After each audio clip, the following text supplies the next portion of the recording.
Greetings and welcome to another edition of the Red Pill Diaries. I'm your host Rashid, and I'd like to bring in, with no further delay, a person that I've been looking forward to interviewing, and he was a captain in the Serbian armed forces, and his name is Mike Milo. I always mess this up, Mike Milosevic. That's his name. So I'll bring him in right now. How's it going Hello. today, Mike? Hey, I'm good. How are you, Rashid? I'm doing pretty good, Mike. Before we get to the 800-pound elephant in the room about what's going on in Ukraine, I have to ask you, Yeah. what is the feeling going on in Europe about the situation in the Red Sea and the unbridled, unhinged attack on the Palestinians from Israel?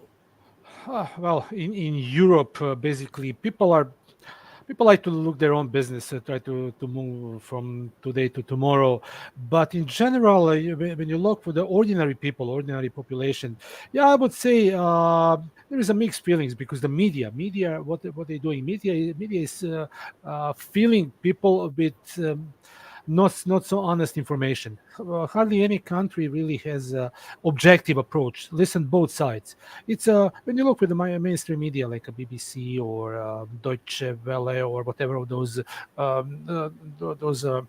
large companies, they're doing what they were told by their editors or chief editors or people who are in power. So in other countries, for instance, in Slovakia, I would say they have pretty realistic presentation. In Serbia also, Serbia News has a very good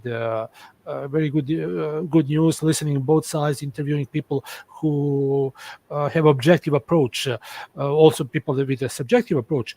Regarding to the situation in the Red Sea, you will not really see so many information about that because it's some kind of like a back door, something that is not really so important for general European population because the major is Ukraine and all of that stuff is going. It's overwhelming. It's under 50% people talking about that. So unfortunately, Palestinians are only covered with people that are going to the street. You will not see so many stuff talking about ongoing war or ongoing genocide against civilian population. You will not see so many of those horrific photos in media. But I believe that people, the ordinary people that, as I mentioned previously, trying to survive from today to tomorrow, it's starting to get to them. It's not something that really. It's not something that they can really hold for too long. And you see in some European countries, like in France, in Netherlands, in Germany, people start to protest. Farmers getting against the government establishment, and it's a pot. If you thinking that it's almost like a pot. So it's pot pressure cooker with a failed safety valve. So there's something that pressure is building up, and eventually one day is going to blow.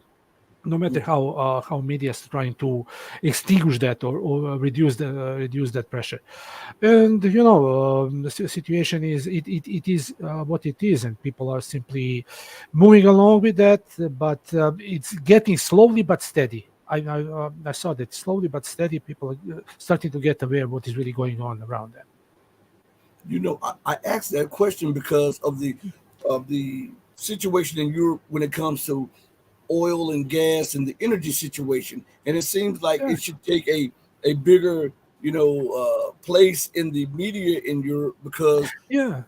of the energy insecurity that's going on. Why? Exactly. I mean, energy is something that will hit the pocket. People now paying double prices for utilities, double prices for food. European stores are not restocked as they were before, so it is going on a negative way regarding to the people's ability to live from their work. Actually, because I will tell you an example. My cousin, he used to live in Germany, had his own business, good business. It was like beverages distribution.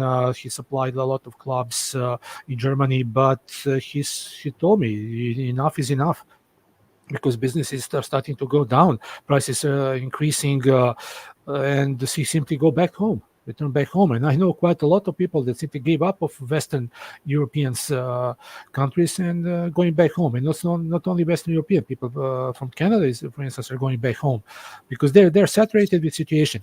Now European economies they are dependent on the cheap energy sources like Russian gas, Russian oil, but now they have to pay triple or quadruple prices for the same stuff, and of course distribute. But bear in mind that when you mention the Red Sea, Houthis are not blocking stuff that is going to Europe. They're only blocking stuff that is going to Israel. And they justify that because they're trying to protect their brothers in Gaza, which I think it's pretty it's reasonable. So it's that crisis in the Middle East or Red Sea transportation is not affecting yet situation in Europe, but it will. Europe is in the next few years it will really feel what does it mean to have a long-term effects without cheap Russian gas. They will get the gas from the States when States decide to do that. When the big guy decide to send it, yeah, and there is always can be excuses, but for now, what is working is they simply talking about they blame Russia for everything, and they shoot themselves in the boat legs, boat foot, so blowing up that Nord Stream. It's not some Ukrainian divers; it was organized sabotage on professional level, because you can't blow up the pipeline encased in the concrete encased in the concrete in the bottom of the sea, on the bottom of the sea. So yeah, it's professional stuff, and who to blame, because it's simple. It is those who canceled the inquest for the and search for the who really made the problem there.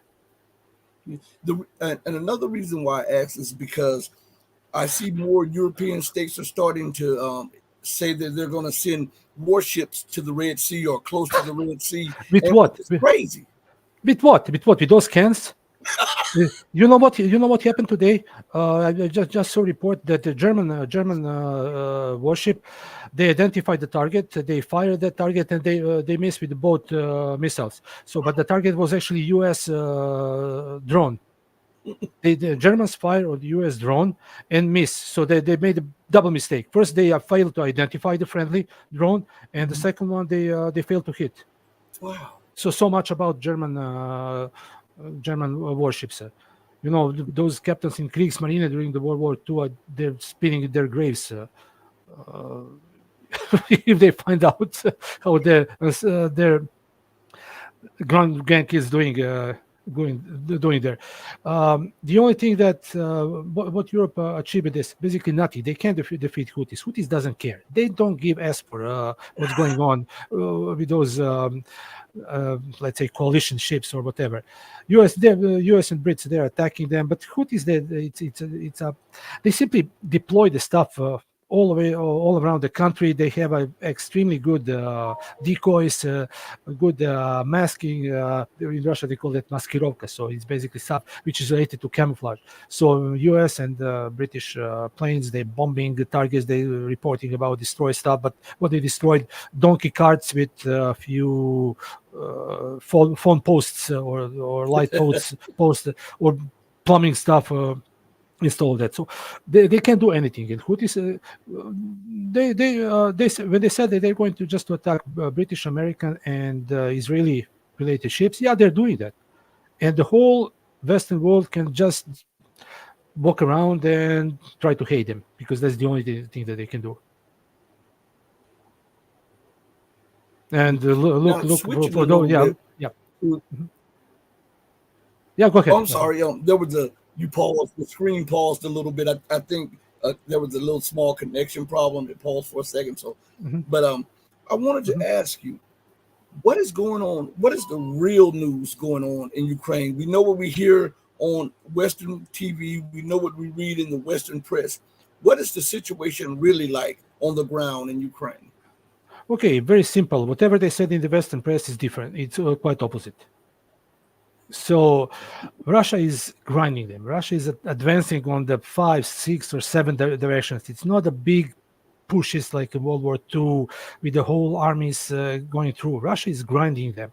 Russia got that city of Avdiivka, which was the most crucial node in the defense, Ukrainian defense, fortified area, which they built 8 years, or for, no, not 8, for 10 years they fortified that area. Now Ukrainians, they can't establish the defense lines, because defense lines is not like a World War I style trenches from Black Sea to the Belarusian border. It's just a nodes which are anchored in the particular settlements or villages or towns.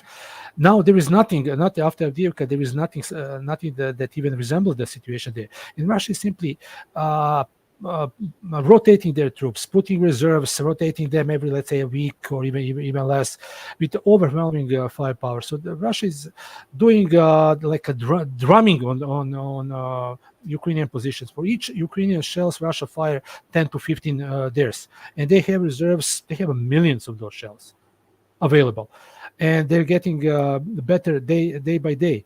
So situation is that Ukrainians need to retreat. If they stay on the current positions, they're done, they're finished. And what they're doing, they're now mobilizing people in their 40s or 50s, sending them without any training or with basic training, and those guys are poor guys. I mean, I'm sorry for them.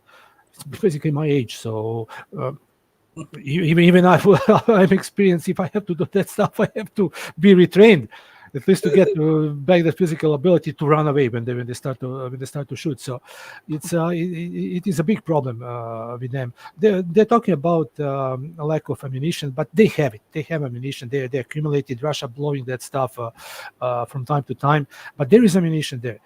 But the problem is there is no people. You can bring tanks, you can bring equipment, but you can't bring people back. If you look at one of those, any of those honest videos, how they collect people on the streets, they're just intercepting people, grabbing people from the buses, cars, street cars, whatever, put them in uniform and send to the front line. And after 7 days, they're done, they're finished.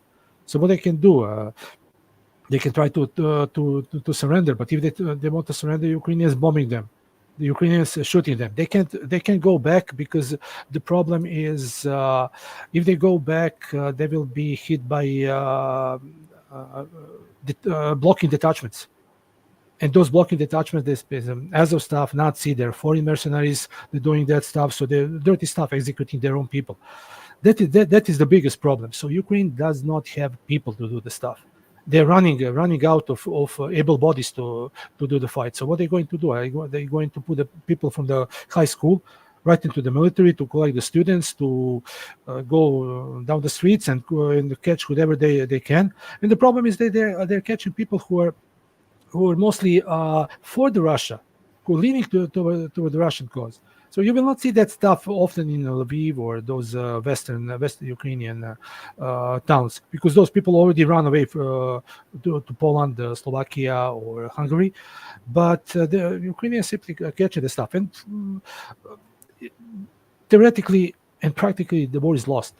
They lost this war. It's the only thing that they can do is simply retreat to the Dnieper River, so at least they will have a natural border, and try to save whatever is left from Ukraine. Or if they continue with this, they will not one day they will not have enough people to fight. They lost almost 450,000 dead, and it's and that number came from the Russian intelligence. But bear in mind, it's not just one source. It's a multiple, many sources. One source is, for instance,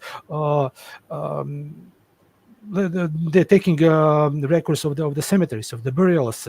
Then there is in Ukrainian defense ministry, they have their people who can pull up the proper number of casualties in the department which is doing that counting. Ukraine has an enormous number of missing in action people, and they're keeping them missing in action, because in that case they don't need to pay to the families. That is the biggest problem. Russia also suffer heavy casualties, but not even close what 31,000. Sorry, 31,000 is for Ukrainians. No. These cemeteries around Kiev, not even counting the whole country. And Russian trust me when I said that they have sources. They have sources in top of the Ukrainian establishment, so they know the numbers. And the best people who doing with this stuff, they know the numbers. But for the sake of keeping relationship with Ukraine, supporting no matter what, they're telling whatever they're telling that BS stuff on the in the media. Well, do you think Russia will take Kyiv, the capital of Ukraine? Because I read an article on ITARTASS, the Russian English news agency, and former Prime Minister and former President Dmitry Medvedev said that eventually they probably will go and take Kyiv. I don't think it will be like a battle for Kiev or battle for any of those big cities, because there will be huge casualties among the civilian population, and on both sides, because it's if for instance U.S. military is fighting instead of Russia, Kiev will be leveled, or Kharkiv or Odessa. They will level them. Or look what Israel is doing in Gaza. So that will be the same situation if U.S. fighting Ukrainians. But no, Russia is not going to do that. All of those big cities probably will be cut off, and the people inside of those cities will simply say, "Okay, enough is enough. We are going back. We are going back home," because according to Russian sources, Kiev, Kharkov, Odessa, they're all Russian cities. And if you look in the history or through the history, yeah, they are. Western Ukraine is what is really Ukraine. But bear in mind that the first time word Ukraine popped up was 1917. So before that, it was Ukraina. It was just a borderland. And the first time that they mentioned Ukraine is during the World War I, when the Russia actually exited from the war. So, and you know who said that? The leader of neo-Nazi, the last remaining leader of Ukrainian neo-Nazi from World War II. So I believe that guy has some knowledge, definitely.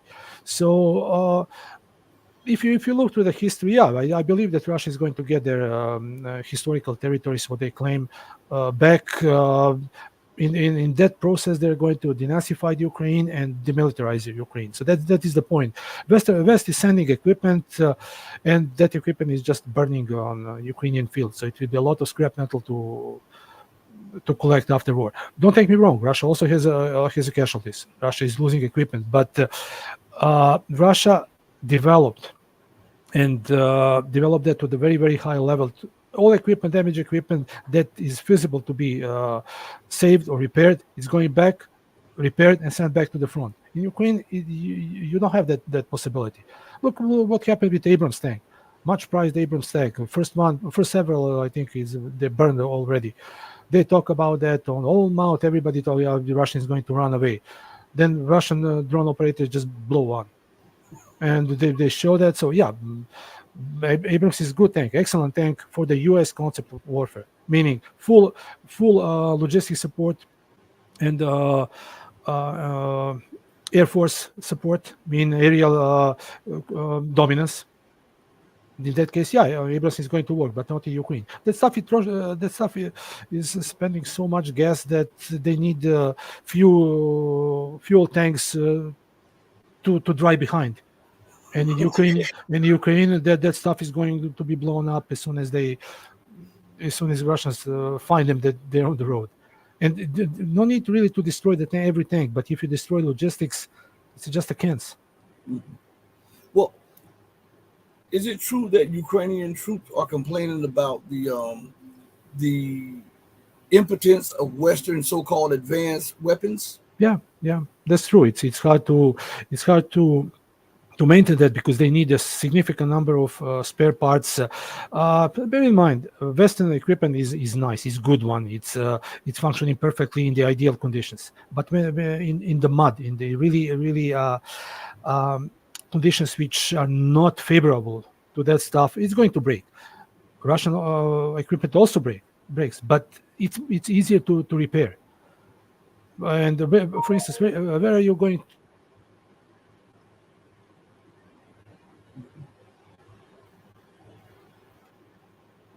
Let's see if they'll get him back. I think we lost Mike for a minute. Um, yeah, I think we lost Mike for a minute. Hopefully, the connection will come right back in. Um, so I don't know if it's a connection or if it's these guys playing tricks again that, on this platform. But yeah, I see on. I'm looking at a screen now. I just pulled it up. I'm looking at a screen now. He's frozen, so that means his internet is out. Hopefully, he'll come out and then come back in or whatever like that. Hopefully, we can get that to happen. But until then, I just want to say to a lot of you, I didn't get a chance to say this at the beginning. Oh, he's going out. He's coming back in.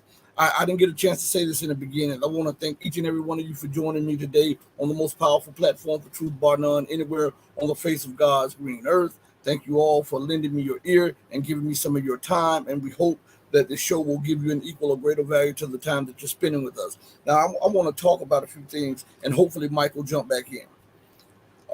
I specifically want to talk about vindication. I was looking at an article, and matter of fact, let me see if I can pull it up real quick while I'm talking to you all. Now, it's about Vladimir Putin and the president of the Russian Federation.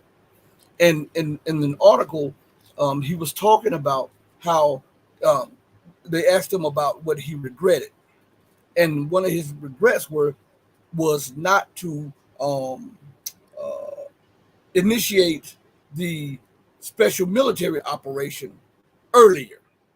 Right?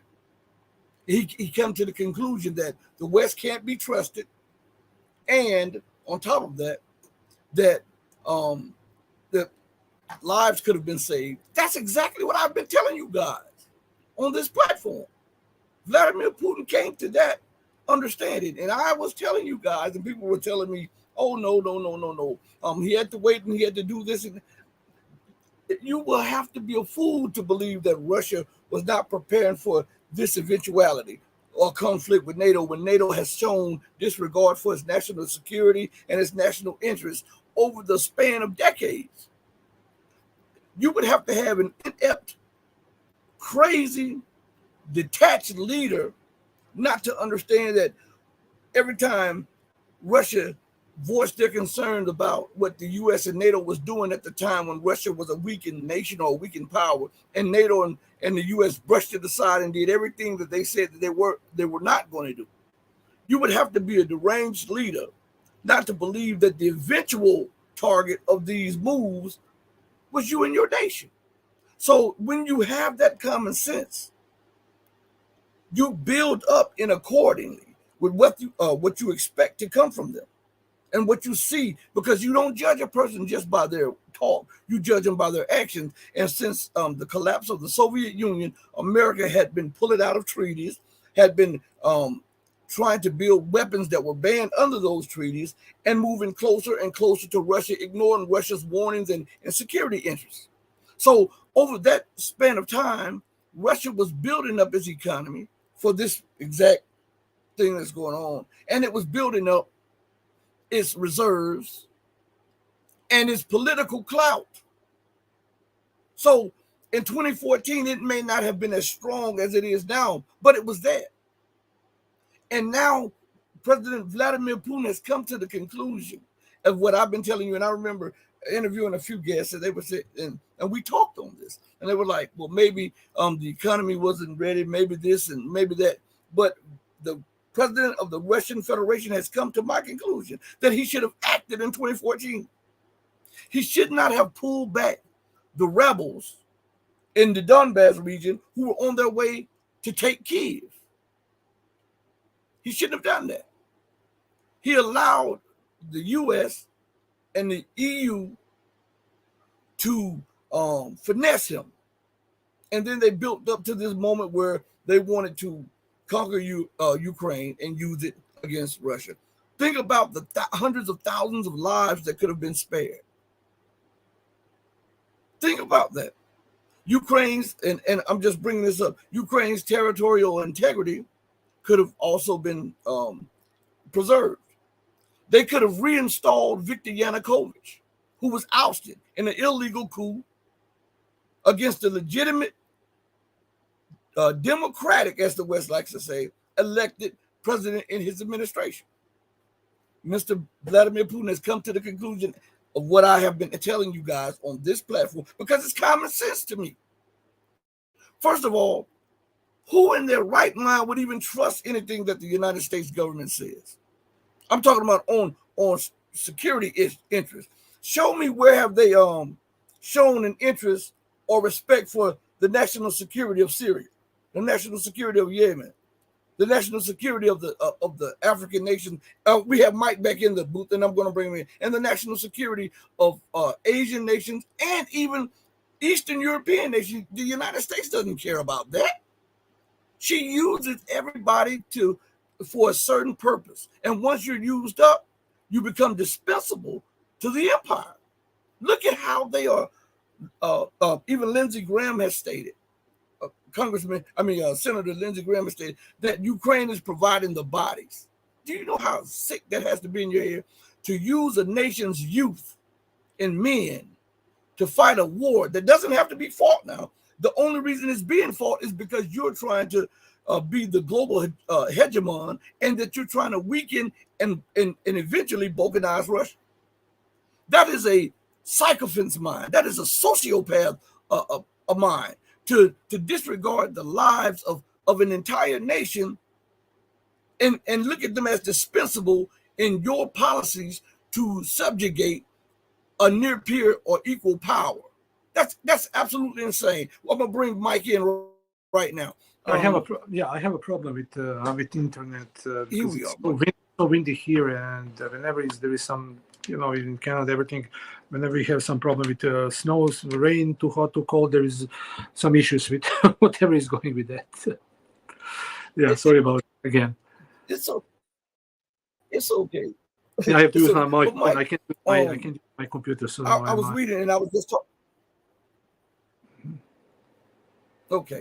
Can you hear me? Yeah. Yes. Okay. So I want to ask you something. I was reading an article a few days ago where President Vladimir Putin said, when they asked him a question about his regrets, and he had a regret. And one of the regret that he had the most, he said, was to not act sooner and to in the situation in Ukraine, and to disregard what the EU was pushing. Why do you think he has come to that conclusion? Well, he is the type of man that will delay any rapid action, any strong action, and whatever time takes, so that he can try to find something more reasonable solution. But bear in mind, once he said that what streets of Leningrad or St. Petersburg today, what that lured him, it taught him that if in the case when there is no other solutions, if you have to strike, you have to strike first, and that is something that he has done. 2014, Russians take Crimean Peninsula back to their to the mainland, to the motherland. But see, the problem with this, too much patience. He trusted Western politicians, and that was the biggest mistake. You can't trust those guys. They're talking one thing, thinking second thing, and doing the third thing. So you can't trust them. And how you can work with somebody that you can't have any trust. And they said that all of that Minsk agreement that was simply buying the time so that they can arm Ukraine. And as you mentioned, it's simply using the Ukrainian people as cannon fodder. So, with that said, and we see how the situation is progressing in Ukraine, and we see not only Russia beating Ukraine, but also beating which was essentially the most powerful military in Europe, because it was armed to the T by the U.S. and NATO. It was trained to U.S. and NATO standards and specifications, and Russia has not defeated Ukraine once, but we're going on the fourth army now that Russia has defeated, and Russia is denazifying them and demilitarizing them. At the same time, they're doing it to NATO and the United States. Why, knowing that, why would Macron even hint at wanting to put soldiers on the ground against a force that he knows that he cannot beat? Well, let's talk about his credibility. He's leader of the big country, economically strong country, but who is really Macron? He's more Macron than Macron. He's not a leader. He's not a strategist. He got his interest kicked in Africa because all of those former colonies, French colonies, that they exploited people to their bones. Now I think that they kicked. Almost all of those countries, they kick French troops out. Now Macron is trying to play a big shot. He thinks that maybe he's Napoleon, but whoever tried through the history to get to Russia, get out, if it get out with the bloody nose. So he's I don't even know how to define him. He's simply unimportant. The small dogs that a lot of barks. Yeah, that will be something. He's simply nobody. Do you think? I'm sorry. Yeah, go ahead. Finish your point. Yeah, because he tried to pretend that he's the strong leader, strong man of Europe, but he's just one of the small screws in the big rusty mechanism called NATO and EU. So that mechanism is not lubricated for a while, and now they're lubricating that with Ukrainian flesh and blood. So but it can last for long. Situation in France is getting worse and worse every day. They have problems with illegal immigration. They have problems with farmers, and you know what those guys they're doing. I recently saw that they walled up residents of some of those local politicians. Just go there, put the bricks on his gate, cast iron gate, and wall him inside. So they're dumping manure on the French government institutions. No, it's not really bad idea, but it's wasting of manure. But politically, yeah, it is okay. This is the biggest problem with them. He's trying, and all of those leaders like Scholz or Sunak, Rishi Sunak. So they think that they're somebody, but they're not. They're really nothing. And the worst. The worst of those leaders were Boris Johnson. To just find his barber, lock him in the Tower of London, and toss the key in the Thames River. Mm-hmm. Do you think that Macron would have done this without U.S. approval? Well, he's trying to be to act independently, but on the end of the day, they're always asking for advice, for their opinion to be channeled from the U.S.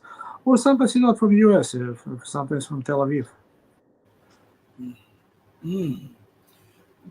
Well, since we're looking at this situation, Russia has said that if those troops are deployed there, then it is inevitable that Russia and NATO will go to war.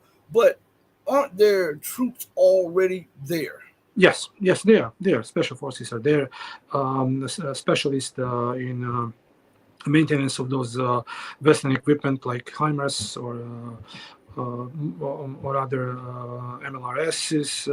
Also, it will be specialists in electronic warfare. So yes, they are there. They're just in different uniforms. But you change uniform and you're basically a member of the other military. So that special forces, as I said, they're there.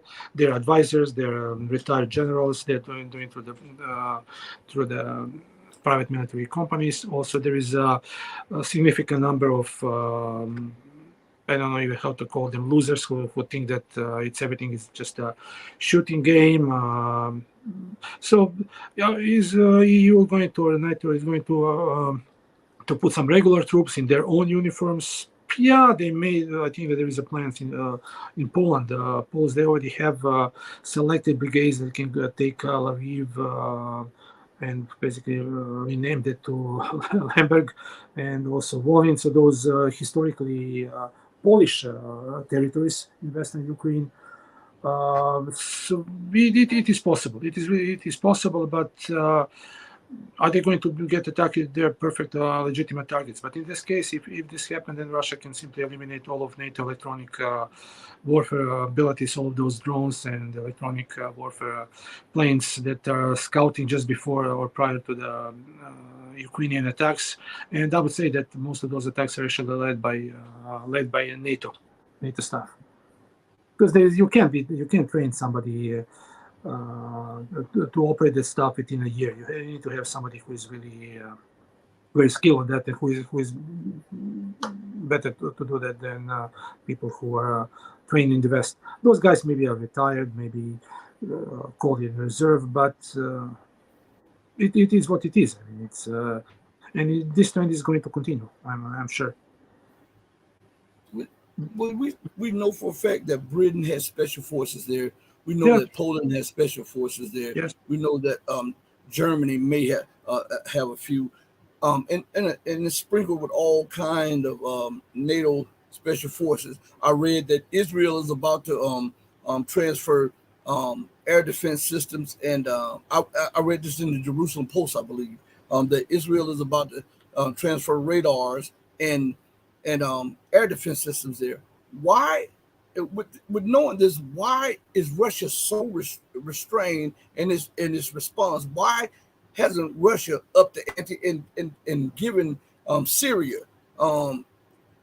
weaponry? Because remember that when Russia and Georgia went to war, Saakashvili was he had advisors from Israel. So why is Russia so restrained? And Americans all over the world fighting everybody. Why isn't Russia doing unto America what she and America's allies what they're doing unto her? They're openly stated, we're going to arm Ukraine, we're going to arm this place, we're going to do this, and yet Russia has not done unto the West as they have done unto them, and Russia is losing lives in Ukraine. There's a lot of barking. We call that simply barking, because what West deliver, maybe 10% is something which is new.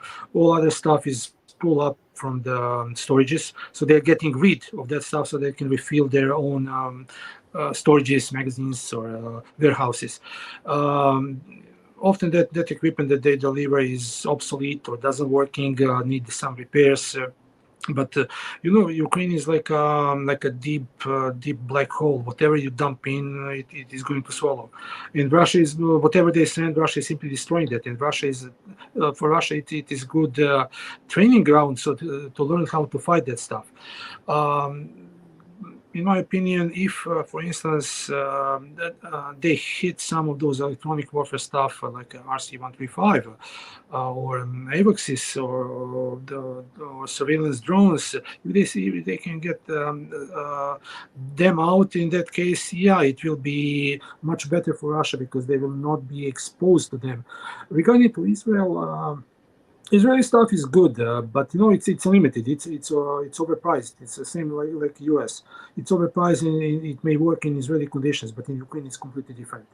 In Israel, they're fighting against Hezbollah or against Hamas. They have almost like a kitchen-made rockets, particularly Hamas, or the garage-made one. And but now when they face Houthis, they have to call money to come to save them, because that's the first thing that they ordered the UK and US to come to the Red Sea. In Ukraine, their stuff is not going to work, because they need to send the people who are going to operate it. And Israelis, no matter how skilled they have to protect their own airspace. So and to train Ukrainians to do that, it will take a time, and I would say whatever they send, if they send anything, 90% is going to be blown right away. And for Russia, they don't need to. For Russia, it's good because it's close to their borders to get rid of that stuff. They don't need to go and bomb Germany or Netherlands or France for that equipment, and they will simply keep them. Send them whatever they want. Russians, they found a way how to deal with that stuff. So Russia has been so restrained in their response. When Ukraine supposedly, and I continue to tell people, a few people told me privately that the strikes on those Russian military bases were carried out under direct supervision of special forces of Yes, yes, NATO. yes, yeah. Um, That's correct. Yeah, that's correct. why didn't Russia respond in kind? That's what I'm saying. Because listen, Uh, I don't think Putin understands the mind of America. Forget NATO for a second. mhm. America. If you continue to allow America to do this, she will continue to do it. And if you don't hit her in the chops and make her pause for me, she's going to continue. Look at the escalation of what she said she wouldn't do, and then we look every time she says we won't deploy this, we won't give them that. Then Mhm. she winds up giving it to them. And now Stoltenberg stated that we should be able to allow Ukraine to strike deep inside Russian territory. I mean, why is Russia so restrained with that? Well, Russia is patient. Slavic people are patient people. So they will let, okay, do whatever you want. But when we hit, we said here with Slavs, when Slavs hit, it will be really, really, really bad hit. Regarding to that special forces that they use to do some stuff like a guidance or fighting, see, they like to be housed in the nice hotels to have a service and all, and to be close to all of those in the rear establishments, red light district or whatever, bars, pubs, so they can have a booze. And from time to time, you hear that some of those stuff were hit, and there were many casualties, but you will not read about those casualties in the Western press. But sometimes you'll see, oh, Navy SEAL got killed in a car accident, or general crash in his private airplane, or somebody died from heart attack, like for instance that Italian Bersaglieri, Lieutenant Colonel, heart attack in '45, or some, let's say, British simply drawn in swimming pool or something like that. Yeah, this is the way how they will cover it. But they're hitting them. Recently, they hit French mercenaries, not only mercenaries, there was French Legion officers, from major to colonel. And they simply, Russians, they had their names. They give to the French ambassador names. Just look at the face of the French ambassador when he left Russian foreign ministry. I mean, it's a grayish face. So they presented him with the name, date of birth, service numbers, everything was there. And more than 60 of them, just one attack. So how many of those attacks are going to follow, and how many of them were before? Yeah, so they're hitting them, and Russia is not fighting like a propaganda war. Russia is doing what is necessary to be done on the battlefield. It's not about how many memes they're going to post or whatever. Who cares about that?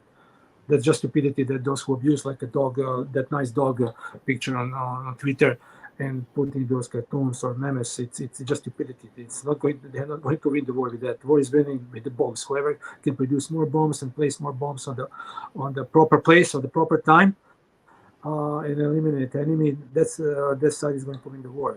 It's like a box match. The guy who is standing last is the winner. Who is laughing last is laughing loudest. And it will come. If they try to push more and more, you will see more and more cases like this. Then, for instance, what's happening in the Ukrainian rear? You have a train load of drones or ammunition just blown up, somewhere, or exploded. They don't say they're blown up; it's exploded or derailed, caught fire, burned to the last crew. Well, yeah, it's things are going. We don't know. I mean, it's perfectly normal that we don't know, because it is war. So in the war, many things are happening, and it's going to happen until one side decided, hey, enough is enough. Here it is. Here's yours. It is. We are done. Move that jerk in green, smelly green shirt out. Let him go to Florida and live in his villa, and let U.S. taxpayers take care of whatever rest is of Ukraine, because Ukraine as a country is living on borrowed time. Everything is financed by West, and how long they're going to stay? It's not just an overnight change. It is going to last for a long time. But numbers are clear. Numbers are simply saying what the real situation is. Casualties decrease in the standards, prices, GDP. Yes, everything is. See, everything is expect casualties are going down. Only casualties are going up, skyrocketing. Mm. Do you think that there will be a Ukraine after this war? Because if Russia leaves Western Ukraine, even though it may not be a economically viable state, the United States and Britain and NATO will fill that gap, that Mhm. vacuum right there with missiles and missile defense systems there. Well, I don't think that it will. Ukraine is as we know before 2022. No, it's gone. It's gone, and they wanted to cut all relationship with the past, with the Soviet Union, and bear in mind that without Soviet Union, it will not be Ukraine. So it wouldn't be Ukraine at all. So yeah, denazification, demilitarization, and the Ukrainization.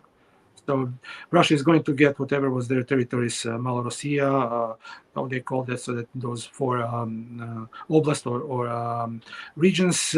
Plus, it will be other stuff like Kharkov. It will be something all the way to Dnieper, even more. Ukraine may have something which is we call like a independent state, but they will change the government. They will change the government completely. They will change their constitution and declare not independence, but they will declare neutrality, complete neutrality, and that will be all. Poles, they may take their own their claimed territories that Lenin gave them, or Stalin gave them actually, not Lenin. So they will take maybe that, and that's the only part of Ukraine that may go to EU. But EU is it's getting worse and worse every day. So I doubt that it's going to stay for a long time. But Ukraine will never get back to whatever they claim 1991, maybe 1631 or something like that. But 1991 or 2022 they can forget about that.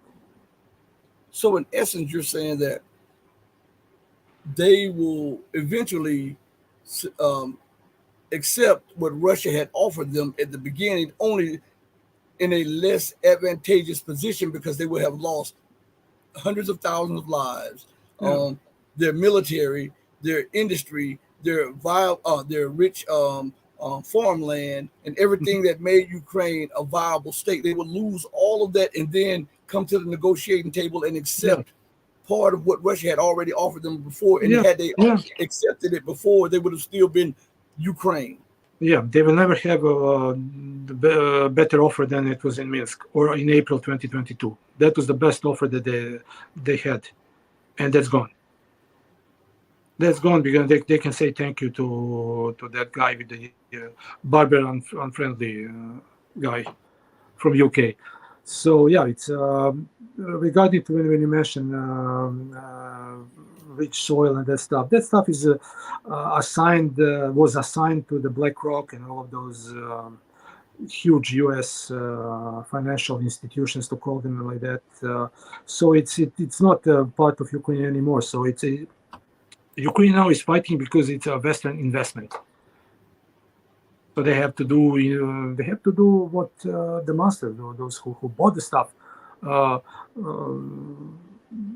what that guy or guys want them to do. So unfortunately for them, I mean, Ukraine is a wonderful country, wonderful people, but it is what it is. They had the Minsk agreement.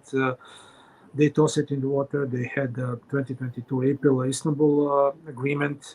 They tossed that too. I don't think it will be any more agreements. So the last thing will be just sign off capitulation and change the government.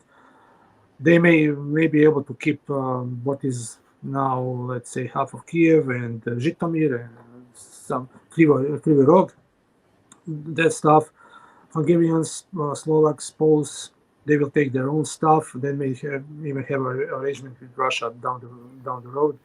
So okay, we'll take that. We are going to incorporate in our country without, but we will not deploy any troops there. I mean, it may be some diplomatic games. Who knows what is going to happen? But one thing is sure, that Ukraine will never be what was before.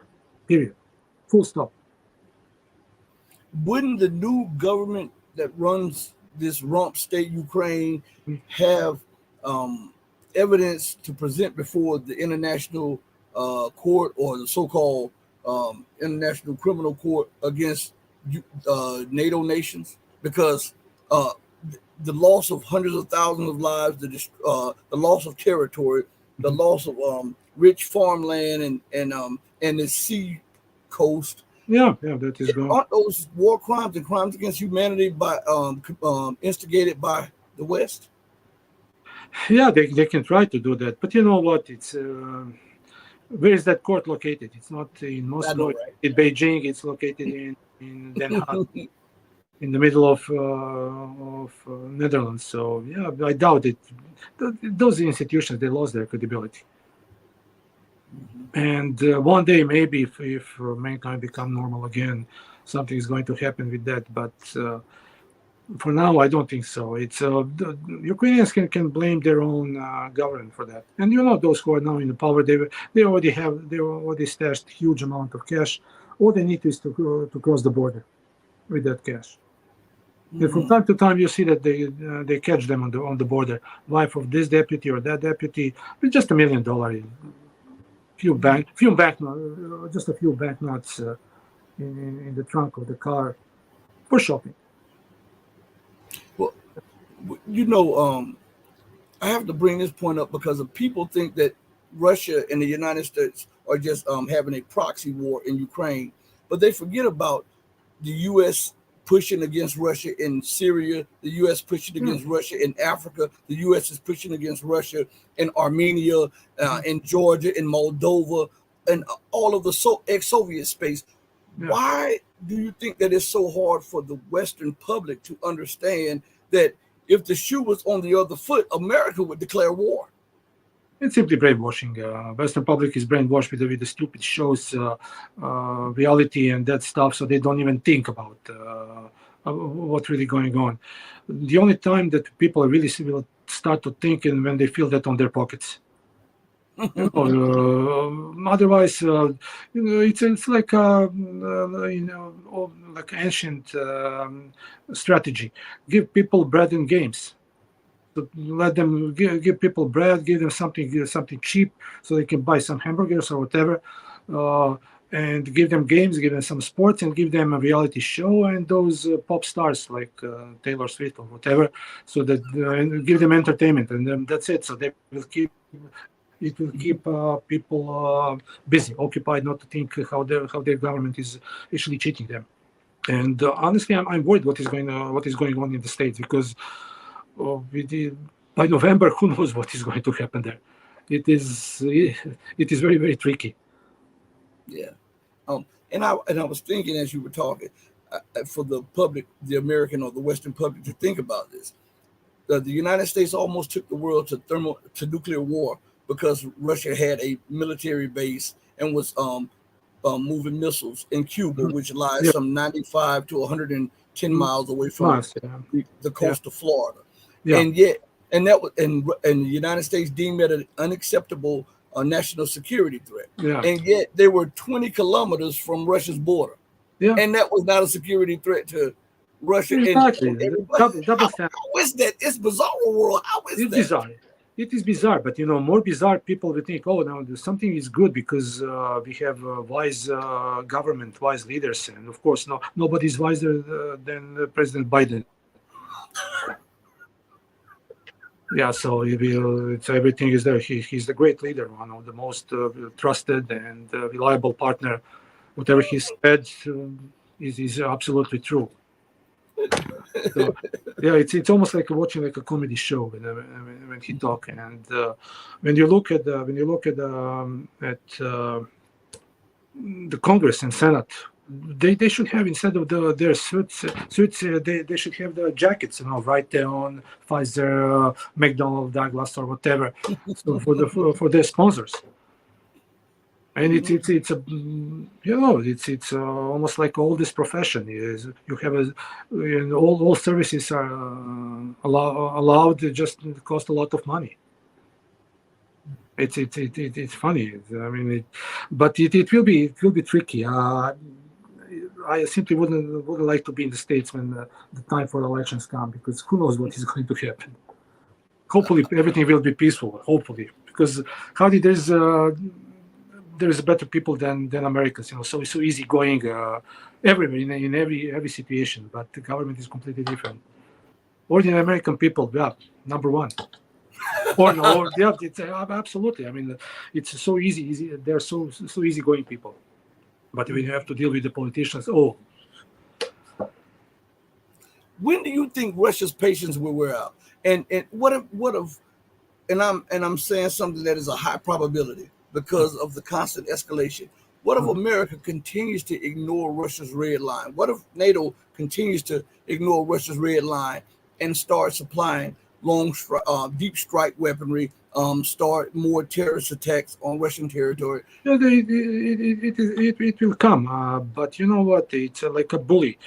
Bully is by definition a person who will continue to do what if he has a port with a pack of other bullies. But when bully is punched into the nose and leveled on the floor, well, that situation is changed. And you know what? You don't poke the bear. You can try to take some hair from his tail or his neck or his ears, but don't poke him. It's just a patient, so Russia is patient enough. But we'll see. I mean, I'm not sorcerer to say what's going to happen, but whatever is going to happen, I'm afraid that it will not be something which will say, okay, it's peaceful, it's good. It's somebody's nose is going to be bloody, for sure. So we'll see. Hopefully there is enough sane people that. On the West that they will prevent it, but when you look at those World Economic Forum and those Klaus Schwab and his students and his pupils, I have my doubts. So, do you think that if America and NATO continues to escalate, there will be war in Europe? I'm talking about across Europe. Well, a classic war, no, but because if there will be war in Europe, yeah, it will be nuclear, and it will be over in half an hour to 1 hour. That's it. Who is benefiting for that? Well, probably only U.S. But U.S. government is going to lose the clients. those clients which they put in the power in Europe. So it will be tense situation for years to come, no matter who is the president, because it's simply the way of working. But bear in mind, Swedes they tried 300 years ago. They lost in Poltava. Napoleon tried. He lost in Moscow in 1812. Hitler tried that. This is just history is repeating. There is always coalition against Russia, and they always get out with the bloody nose. So people really should start to read something. But now it's not only Russia. Now you have a China on Russian side. You have North Korea. Somebody said, "Oh, North Korea, they'll have something to eat." Yeah, but I try to attack them. Try to remove Kim. he's not Saddam or Gaddafi. Right. And that guy, they call him dictator. But in North Korea, healthcare is free, dental free, education is free, apartments are free. So, it's people living for the Western standard. They're poor. But, they have everything provided by their government. Is that good or not? Yeah, there are pros and cons. And now they have a protection from China. They can protect themselves, by the way, but they have allies in China. They have ally in Russia. Now you have Iran, and Iran is see what's going on there. I mean, Iran is not like a monolithic nation that there is multiple nationalities there, but it's a strong country. You don't mess with that, and it's just a matter of time when they will get nuclear. I think that they already have something in their storages they can dump in Tel Aviv, but they're not showing that publicly. But they're very close. And on the Middle East, you have Israel, and you have, I call that the Bakshish Arab government that does not represent the Arab people. So it's a mess. It's a mess. So what, and close, because I know you have things to do, and I'm going to try to get you back on at another time. But in closing, do you think that we are living in the fall of American power, American dominance, and the collapse of um, the Western um, Yeah. rules-based order? Yes, because simply what before why America was strong, because the family values. Mhm. Family values. So, for instance, in the 50s or 60s, if husband work, the whole family can afford the house, can afford to educate children. It was respect for religion, whatever people believe. It was organized society. But now the American society, Western societies, with that woke culture, if we can call it woke culture, everything is going down. And when you crash the basic value of society is family, then you take that from people, then you don't have foundations anymore. And that is basically just the beginning. And bear in mind, the societies are not collapsing in 1 year or 6 months. Look how long it took to Rome to collapse. But you can pull the parallel of the collapse of the Roman Empire and U.S. Empire. Look how many illegal immigrants are now coming. They said, okay, they're going to be mobilized to enlist to the U.S. military. Yeah, but in Romans, in the end of empire, there were not too many original Romans in the Roman military, but representatives or people from those Gothic tribes, whatever, some Slavic tribes. So yeah, you lost connection. You lost the family is a basic value. You lost respect to God. You lost respect to the people property, and you're trying to implement some ideas. Yeah, and you're trying to put somebody called that like a rule-based order. Which rule? Who put that rule? Multipolarity is the future, not unipolarities, and not the bullet. So, yeah, I mean, I just hope that American people will live in peace and will Man, live through this transition in peace. Mike, thank you for joining me on this My pleasure. platform. I got to get you back on here, man. I got to get you back. Okay. Okay. All right. Sure. All right. Be blessed. Okay. Thank Cheers, you. bud. Thank you so Cheers. much. You're welcome. Everybody, hit the like button and subscribe. Thank you so much for joining us today and for showing Mike some respect for coming on the platform. We really appreciate it. Before we go out, I got to take the time out right now to thank the lady who gave me life and who raised me. And I want to thank her, and I want to give credit to her. Today is her birthday. It's a special day, not just for her, but for me and for the entire family, especially my children, because in their eyes, Nana is so.